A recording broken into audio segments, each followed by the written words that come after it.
Hi, I'm Julie from Fabric Garden Quilt Shop in Sacramento, and today I'm just going to do a quick little tutorial on chain piecing and what you do to start and stop those chains. First off, what is chain piecing? When we're making a quilt top, there are a lot of pieces that we need to sew into a block to make your quilt. If you were to, I have an example here. These are just some 2.5-inch squares that I'm going to sew into 4 patches. If I was to pick up these 2 pieces and sew them, and I'll do that right now. I'm going to sew them with my 1/4-inch seam. When I get to the end and I lift up my presser foot and I pull my thread out, I've got this tail of thread here. I'm going to use this thread cutter because I forgot my scissors, and I'm going to cut that off. So as you can see, I have pulled out a lot of thread, and there's a little tail here. If I do that over and over and over again with each piece that I'm making, I'm going to end up with a lot of tails to clip off, and I will have a lot of extra thread here that I have wasted. And you can go through a lot of thread making one quilt top if you have to use a tail for every single piece of every single square you're sewing together. So what I'm going to do is, to make these 4 patches, I am going to make a chain. And to start that chain, I'm going to start with a scrap piece of fabric. Bonnie Hunter calls this a leader. When I get to the end, I'll take another scrap piece of fabric, and that will be my ender. So there you have your leaders and enders.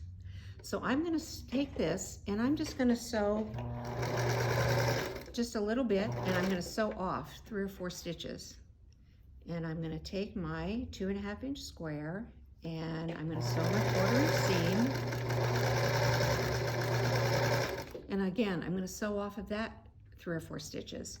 And I'm not going to take it out of my machine. I'm not going to lift my presser foot. I'm just going to pick up my next set of squares and I'm going to sew them together.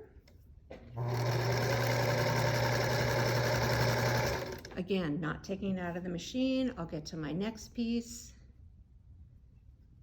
and I'll sew that together. Well, if I can find my foot, there we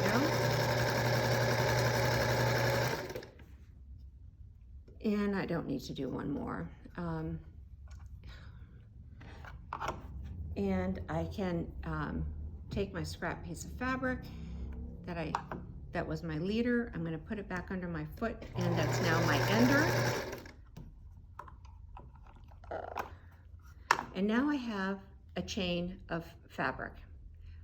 So one reason, when we are piecing a quilt, we are not going to backstitch at the end of each seam, which if you leave those threads like I did on this one, if you just leave them hanging there, they're going to unravel a lot more easily than if you sew off of it.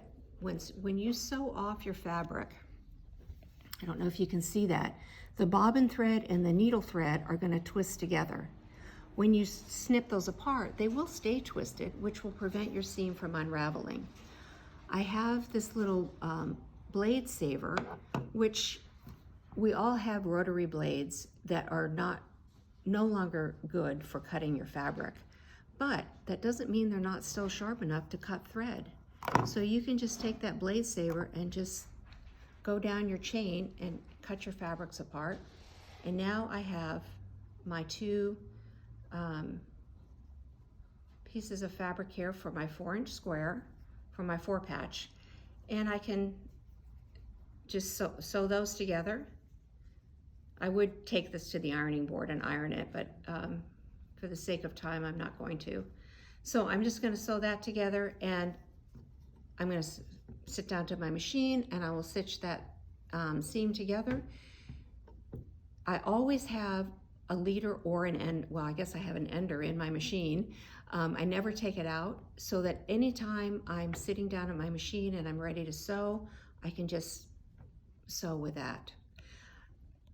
This is a scrap piece of fabric which I just had laying around in my sewing room, and if you have scraps of fabric, that's all you really need. However, if you would like to make a second quilt at the same time you're making your first quilt, you can do that. This quilt here, is a quilt that came from Kim Deal's book, Simple Patchwork, which we do have here in the shop. And all of these folded corners here, you have to, cut the fabric. Once you've sewn your corners on, you need to trim it. When you trim it, you end up with a triangle. In the past, I have thrown those away. Well, if you take those triangles, put them together, use them as a leader and ender, before you know it, you have a bag full of half square triangles. In Kim Deal's book, she does make a reference to that, and I have made this pillow. All of these half square triangles came from this quilt. So, in other words, they would have been in the trash, but now I have a nice pillow to go with my quilt. If you're not into making pillows, you can make a table topper with your leftovers. You can make a table runner, or you can make a baby blanket. This quilt here, I won't open the whole thing, I'll just show you some of it. This is one of the first quilts I made using the leaders and enders. Every single block in this quilt is a folded corner. I took my ruler and I cut those off so I had a nice straight seam, and I ended up with a lot of half square triangles. Those half square triangles became my leaders and enders. Once I had all of them sewn together, I matched them up to make pinwheels. And the pinwheels became my leaders and enders until I ran out. And when I was done, I ended up with a nice little baby quilt, which was essentially free because it was made from fabric that would have been thrown away because it was just scraps.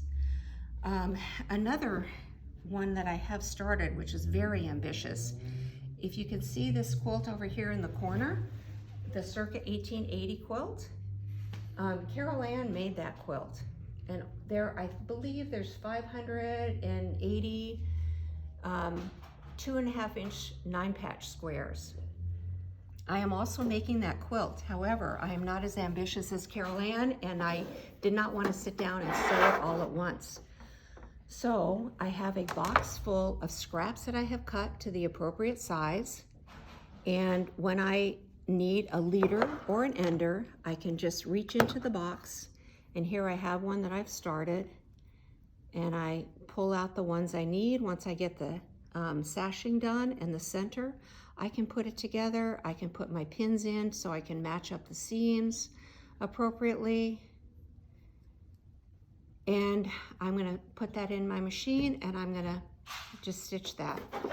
I have about 320 of them made already. This is my box that just sits by my machine, and this is all scrap fabric, and it's all leaders and enders. So I think that about sums up everything. I hope you will put this technique to use, and I hope you have fun sewing. If you do have any questions, you can always give us a call at the shop, or check us out on our website, www.fabricgarden.ca.com. Thank you. Happy sewing.